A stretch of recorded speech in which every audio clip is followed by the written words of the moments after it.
Ah, Hogwarts. Yes, everyone's favorite magical wizarding school. And it's a castle with fantasy, wonder, and mystical magical creatures. I bet a lot of you out there can probably imagine yourself up on a tall, high castle, watching a Quidditch match, exploring the moving staircases, getting sorted into your favorite house, maybe even sipping a butterbeer by the castle wall, gazing at the forbidden forest like, wow, this is paradise. But guess what? You wouldn't make it. Now, I think all of you might say, of course, because there are a lot of problems. Sometimes a teacher will try to kill you. Sometimes giant spiders in the forest will try to kill you. Sometimes Voldemort might try to kill you. And it's haunted. But you might think the biggest threats are killer trees, soul-sucking dementors, or maybe even Snape breathing down your neck. But the actual danger, the students. I know that probably sounds pretty difficult to believe, but don't you ever just find it weird that students are able to cast so many spells on each other, and there just never really seems to be a staff member around until it's too late? Ask yourself, just how long does it take to cast a spell? And everyone essentially has a wand. Hogwarts has at least 600 plus students at some points in their history. Most of them, if not all of them, are armed with magical death sticks, and they don't even fully understand them.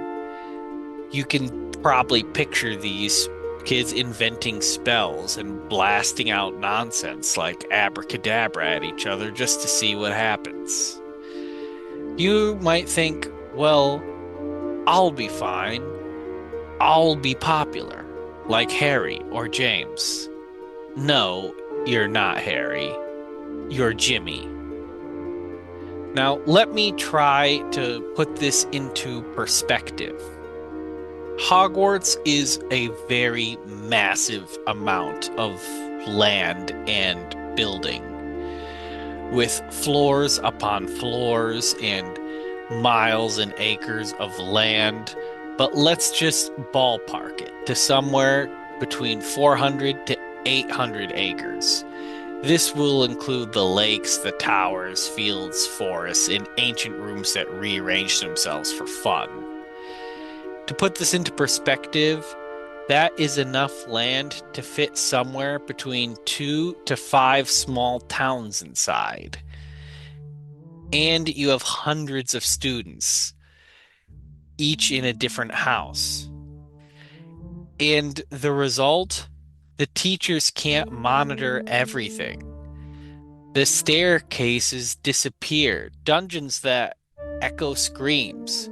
You would think that a headmaster of a house, right, wouldn't really be teaching the classes, but they would be kind of checking up on the students more, filing reports and paperwork and that stuff. But no, a lot of the Hogwarts staff just really seem to be not that much. And you see headmasters teaching a lot of classes. And at times, you can have like dungeons that echo screams in one hallway that still smells like regret from a failed love potion. Let me paint you a picture. Imagine you're Jimmy, a fresh-faced 11-year-old first year, and you've just finished astronomy class at the top of the tower. Good for you. All of your friends are downstairs already, chasing pumpkin bread. Your teacher, long gone. The staff at lunch. Security, that would be Filch, the Squib caretaker, and he's currently on patrol with Hagrid in the Forbidden Forest. Now, you're on your way to lunch too when disaster strikes. You say one awkward sentence, and then suddenly you accidentally offend 12 seven-year witches. And before you can blink, you're disarmed, surrounded, and they're smiling. Creative spell ideas being passed around like candy. This actually is not a crazy scenario as you would probably like to think. Most 11-year-olds can't even fully figure themselves out, and we've seen it all the time. Harry versus Draco, James versus Snape. You see this with so many characters over and over again. But yes, you're surrounded by 12 angry witches at the top of the astronomy tower. Now, let's get to the help. It's alright though, right? Because as you were disarmed by the 12 seven-year witches, you were able to send an owl, so you have a fighting chance. Now, we're going to be very generous here, and we're going to say your owl instantly teleports to Filch's location. He grabs his lantern, his cat, a handful of detention slips, and he begins hobbling out of the woods like an asthmatic knight, wheezing all over the place. Meanwhile, you have 12 witches debating whether to turn you into a cactus, a unicorn, or to do a torture curse, or whether to just emotionally break you with a glitter curse. In Filch, he might be there in 5 minutes or, oh, I don't know, an hour. No one really knows. Hogwarts doesn't really do schedules. But don't worry, your help is right on the way. And it's Filch. He's gonna save you. Does anyone else see a problem with this?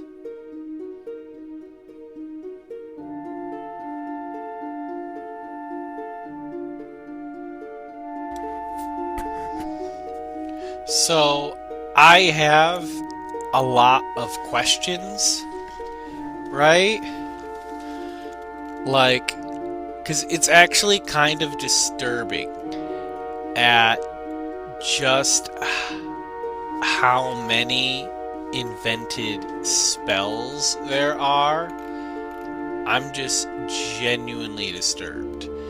There's Sectum Sempra, there's Levi Corpus or Libera Corpus, there's Mufalito, I might be mispronouncing it, there's Langlock, there's the Marauder's Map enchantments, there's the Bat Bogey Hex, the Jelly Legs Jinx, the Trip Jinx, the Furnunculus Curse that causes the victims to break out in boils, Densalgio, and there's Expelliarmus, Tarantelagra, where you cause the victim's legs to dance uncontrollably, Serpensortia, Stinging Hex, Petrificus Totalis, Full Body Bind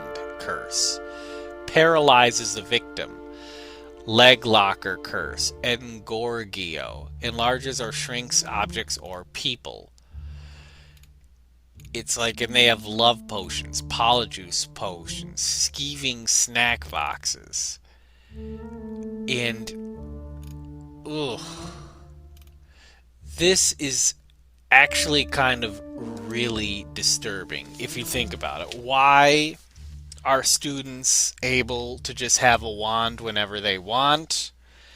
I thought that there was supposed to be no underage magic unless you were in like a controlled classroom setting.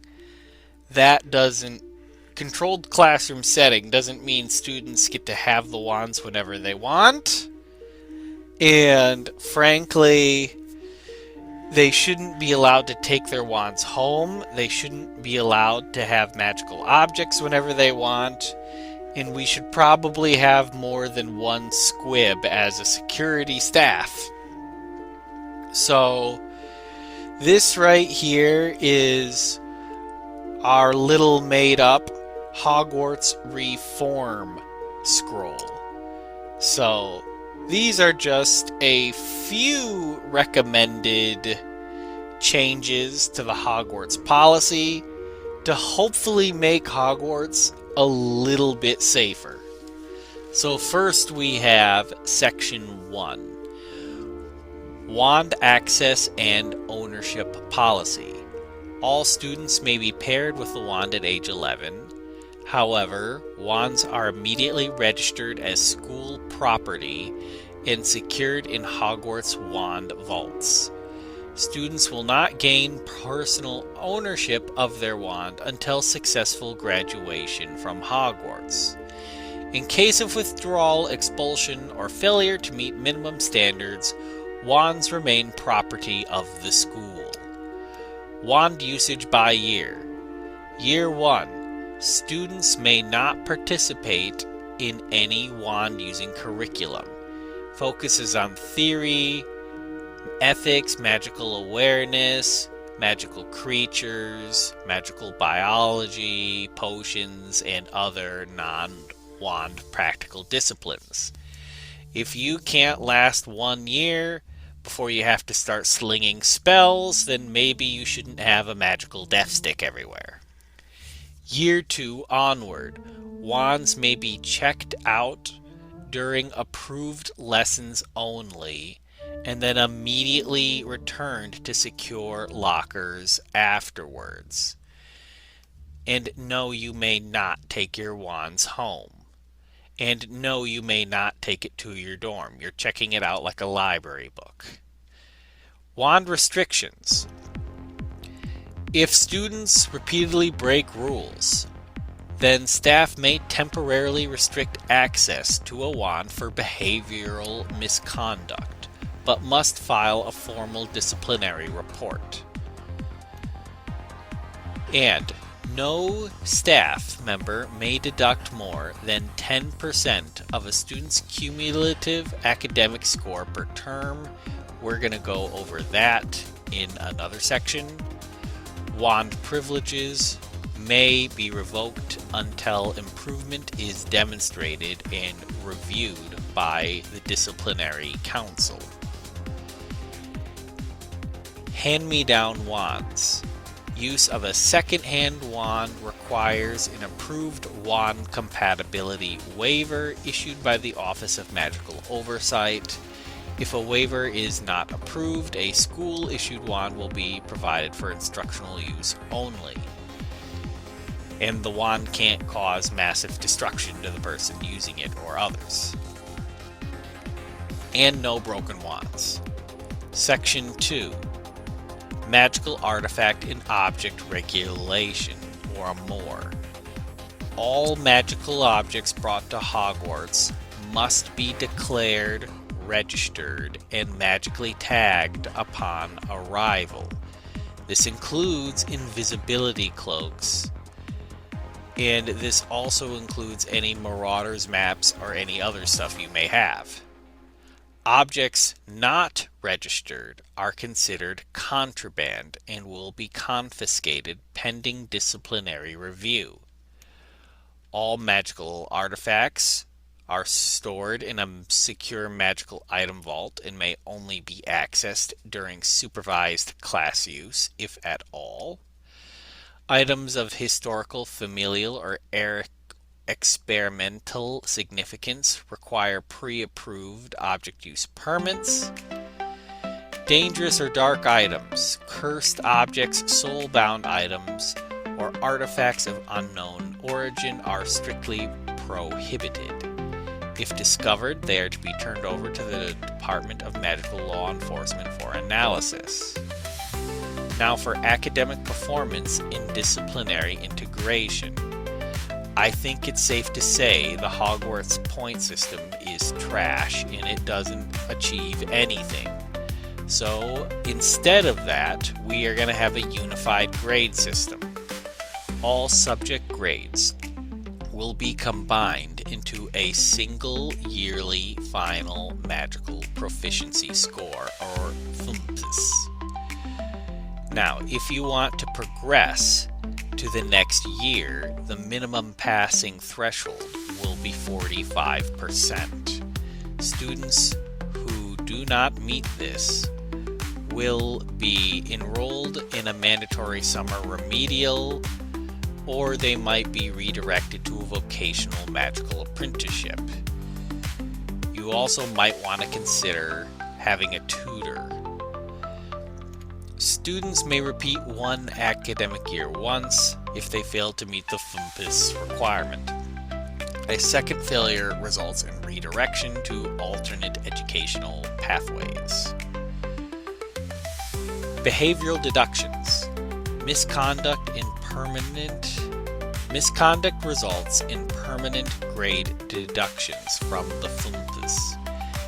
These grade deductions will last the entire school year, and you will not get any points. So, deductions can range from 1% to 10% based on the severity. So, you can have 1% of your FMPS deducted for minor disruptions, 2% for hallway spell casting, 5% for physical aggression, and 7 to 10% for unauthorized dark magic use. Deductions are permanent for the academic year and are reviewed by the disciplinary council. You will never get any good points. Points are not given for good behavior. Just try to do better at your actual classes, because you are here to learn, not hex each other. No student may receive more than a 10% deduction from their FMPS per term by an individual staff member.